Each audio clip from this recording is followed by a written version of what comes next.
Les défenseurs de la gare et des trains à Luçon ne désarment pas. Vendredi soir dernier, ils étaient encore sur le quai de la gare pour montrer leur volonté et demander surtout l'annulation de la suppression des 4 trains programmés le 13 décembre prochain. Et symboliquement, élus, membres de la DSP et population se sont mis sur la voie pour déployer leurs banderoles.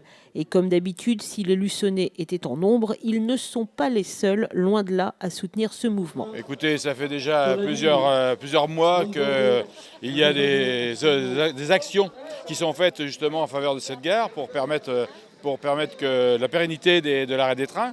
Et je pense que c'est important pour tout le sud Vendée d'ailleurs. Je crois qu'il n'y a pas uniquement Luçon. Et c'est pour ça qu'en tant qu'élu du secteur de Chaillé, eh bien, je suis là parce que je me sens aussi très concerné.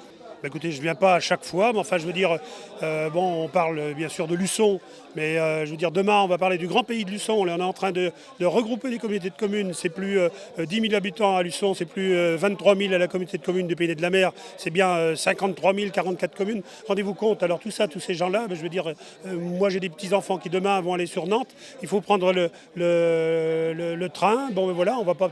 Il n'y aura pas d'autres moyens, donc je veux dire c'est quelque chose de vital pour notre sud Vendée. C'est pas que Luçon bien sûr, mais c'est bien notre sud Vendée plus largement. On est tous pour le sud Vendée. Si on n'a plus de train à Luçon, on n'aura plus rien. Vous avez vu tout le monde qui descend, c'est indispensable, quoi.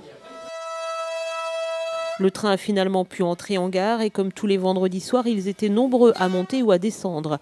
Parmi eux, beaucoup de jeunes qui utilisent la gare de Luçon régulièrement et qui soutiennent donc les manifestants. Ils ont bien raison parce que ça sert bien les trains. Parce que moi qui arrive de La Roche, étudiante, c'est bien utile. Vous l'utilisez souvent ? Oui, tous les vendredis et tous les dimanches. Les manifestations, pour les étudiants c'est pas mal, mais faut pas annuler les trains, mais c'est pas très intelligent de se bloquer la voie comme ça. Enfin après, c'est les manifestations, on n'y peut rien. Vous utilisez souvent ce train ? Ce qu'il y a, c'est que je les utilise quand même pas mal de fois, ouais, cet arrêt, mais autrement je suis obligé de prendre celui-là de La Rochelle. Ce sera comme ça, quoi. Espérons que ça ferme pas. Je le prends tous les jours et c'est super pratique. Tous les jours ? Oui, tous les jours. Le matin et le soir aussi. Donc pour moi, c'est normal. C'est très compliqué s'il n'y avait plus de train, plus de gare. Il y a l'écart, mais c'est moins évident. Je préfère quand même prendre le train. Élus et représentants de la DSP ont désormais plusieurs rendez-vous de programmés avec des responsables SNCF et Réseau Ferré de France. La priorité reste pour l'instant que les 4 trains Nantes, Bordeaux et Bordeaux-Nantes des vendredis et dimanches soirs soient donc conservés.